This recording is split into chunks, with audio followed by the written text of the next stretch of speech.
کہ یعنی 15 شعبان کا روزہ رکھنے میں کوئی حرج نہیں ہے، جیسے کہ آپ کو بتایا کہ نبی کریم صلی اللہ علیہ وسلم بکثرت اس مہینے میں روزہ رکھا کرتے تھے، اور اسی طریقے سے 15ویں شب میں عبادت کے لیے اہتمام کرنے میں بھی کوئی حرج نہیں ہے۔ میں گزارش کرتا ہوں ایسے حضرات سے جو میں حسن ظن قائم کر لیتا ہوں کہ اچھی نیت سے ہی کہتے ہوں گے کہ اس رات میں آپ جمع ہو کر مسجدوں میں عبادت نہ کریں کیونکہ یہ پہلے ثابت نہیں ہے یا اس طرح اہتمام نہیں کیا گیا۔ میرے پیارے بھائیوں، ذرا غور و تفکر فرما لیجئے کہ اگر کوئی کام پہلے نہیں ہوا اور مذہب اسلام اس کام کو پسند کرتا ہے، شریعت پسند کرتی ہے، اللہ تعالیٰ اس کے رسول پسند کرتے ہیں، تو اس کام سے ہرگز نہ روکا جائے۔ ویسے ہی لوگ عبادت کی طرف مائل نہیں ہے۔ اچھا ہے کہ 15 شعبان کی شب جو رمضان شعبان ہے 15ویں شب، اس میں لوگ مسجد میں آئیں۔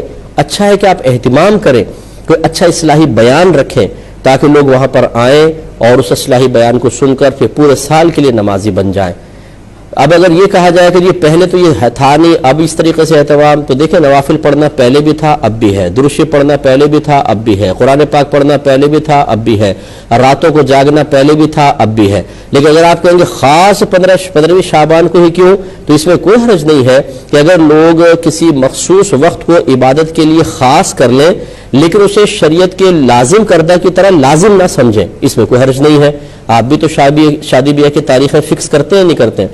شریعت نے تو نہیں کہا کہ اس تاریخ میں شادی کریں، آپ اپنی سہولت کے اعتبار سے فکس کرتے ہیں، اور ایسی فکس کرتے ہیں کہ ایک دفعہ کارڈ بن جائے تو پھر وہ آگے پیچھے بھی نہیں ہوتی۔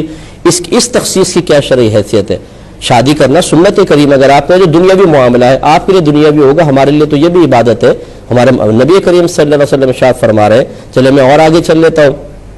اب اس کا ذرا مجھے جواب دیجئے کہ مسجدوں میں جماعت کے اوقات مخصوص کرنا کیا نبی کریم صلی اللہ علیہ وسلم کے زمانے میں تھا؟ صحابہ کرام کے زمانے میں تھا؟ سرکار نے اس کا حکم فرمایا؟ صحابہ کرام نے حکم فرمایا؟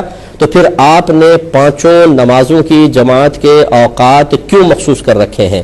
اور اتنے مخصوص کر رکھے ہیں کہ نہ 1 منٹ آگے ہوتا ہے نہ پیچھے ہوتا ہے۔ اگر آگے پیچھے ہو جائے تو نمازی حضرات امام صاحب کو عجیب و غریب نگاہوں سے دیکھنا شروع کر دیتے ہیں کہ امام صاحب 5 منٹ لیٹ ہو گئے ہیں۔ یہ جو تخصیص آپ نے کی ہے، بتائیں کہ اس تخصیص کی کوئی شرعی حیثیت ہے؟ کیا شریعت نے کہا تھا کہ جماعت کے لیے وقت مخصوص کرو؟ اگر ہے تو دکھائیے کہاں ہے۔ اگر آپ کہیں گے نہیں یہ تو اس لیے ہے نا کہ تاکہ لوگ ایک خاص وقت میں آئیں اور ایک بڑی جماعت ہو جائے، اس کا مطلب ہے کہ کسی مصلحت صحیحہ کی بنا پر اگر شریعت نے کسی وقت کو کسی عبادت کے ساتھ خاص کرنا نہ بھی لازم کیا ہو تب بھی ہم کر سکتے ہیں۔ یہ تو آپ خود جواب دے رہے ہیں۔ تو اسی طریقے سے اگر 15ویں شب کو علماء اجازت دے عوام الناس کو کہ ٹھیک ہے آپ مسجد میں آئیں، خرافات سے بچیں، بستر پہ سونے سے بہتر ہے کہ مسجد میں آئیں، نوافل وغیرہ پڑھیں اور اللہ تعالیٰ کی بارگاہ میں توبہ کریں، اصلاحی بیانات سنیں اور آئندہ کے لیے اچھے منصوبے اچھے ارادے بنائیں۔ بتائیے اس میں کون سی شرعی قباحت ہے؟ تو یہ اس طریقے سے نہیں کرنا چاہیے۔ خواہ مخواہ مسلمانوں کی ایک بہت بڑی تعداد ہے، آپ دیکھیں کہ بلا مبالغہ 80% مساجد جو ہیں وہ آباد ہوتی ہیں، اس میں لوگ آ رہے ہیں، آپ سب کو کہیں کہ یہ بدعتی ہے، یہ گناہگار ہے، یہ نماز پڑھ کے بھی جہنم میں جائیں گے، اس رات میں جا کر بھی جہنم میں جائیں گے۔ اس طرح کی باتیں کرنے کا کوئی فائدہ نہیں ہے۔ بہتر یہ ہے کہ ان چیزوں پہ ٹھنڈے دل سے غور کرنے کے بعد ان میں جواز کے پہلو نکالیے اور اچھے نیت سے اچھے ارادے سے لوگوں کو عبادت کی طرف آنے دیجیے۔ اور یہ ضرور ہے جیسے میں نے آپ کو عرض کیا کہ اصلاحی بیان رکھیں، اچھے بیان رکھیں۔ اور میں تو دیکھتا ہوں میرے بیان ہوتے ہیں الحمدللہ، میں جاتا ہوں مساجد کے اندر، اس دفعہ بھی غالباً میرے 2 یا 3 بیان ہوں گے ایک ہی رات میں، اور اللہ کا بڑا کرم ہے کتنے لوگ سامنے ایسے بیٹھے ہوتے ہیں جو اللہ کی بارگاہ میں توبہ کرتے ہیں، گناہوں کا احساس پیدا ہوتا ہے، عبادات کا ارادہ کرتے ہیں۔ یہ سارے فائدے نظر انداز کر کے بس اس چیز کو ہم بیس بنا لیں کہ جی وقت کیسے مخصوص کر لیا، حالانکہ اللہ کے نبی نے تو نہیں کیا تھا۔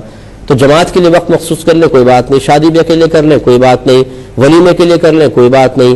اسی طریقے سے دارالعلوم کے اندر سال شروع ہوگا اس فکس تاریخ میں کوئی بات نہیں، دستار بندی اس تاریخ میں ہوگی کوئی بات نہیں، ختم بخاری اس تاریخ کو ہوگا کوئی بات نہیں، سلیبس یہ والا اتنا، یہ کتاب 6 مہینے تک چلے گی، یہ سال تک چلے گی، یہ ہم تخصیص کر لیں مخصوص کر لیں کوئی بات نہیں۔ یعنی یہاں کوئی بھی بات نہ ہو اور مسلمانوں کی ایک بہت بڑی تعداد مساجد میں آ کر اللہ تعالیٰ کی عبادت کر کے اس کو راضی کرنے کی کوشش کرے تو یہ بدعت ہے، یہ سب جہنم میں جائیں گے۔ تو یہ جہنم میں کیوں نہیں جائیں گے؟ جو تعویل اس کے لیے ہو سکتی ہے وہ اس کے لیے کیوں نہیں ہو سکتی ہے؟ جو جلسے جلوسوں کے لیے وقت مخصوص کیے جا سکتے ہیں تو پھر اس کے لیے وقت مخصوص کرنے میں کون سی قباحت پیدا ہو گئی؟ تو اس لیے اچھی طریقے سے ٹھنڈے دل سے غور کریں، اگر یہ نہیں تو یہ بھی نہ کریں۔ اور اگر یہ کر رہے ہیں تو پھر اس کے لیے جیسے آپ نے جواز کے پہلو نکال لیے اور ترمیمی پہلو نکال لیے اور شریعت کے اندر کچھ نہ کچھ آپ نے ترمیمات نکال لی ہیں ایک اچھے مقصد کے لیے، تو پھر اس مقصد کو کیوں آپ خامخواہ چیلنج کر رہے ہیں؟ اور جو اس پر عمل پیرا ہے ان سب کو جہنمی بنانے کی ہم کیوں کوشش کر رہے ہیں؟ ٹھنڈے دل سے ذرا غور کریں اور پھر فیصلہ کیجیے۔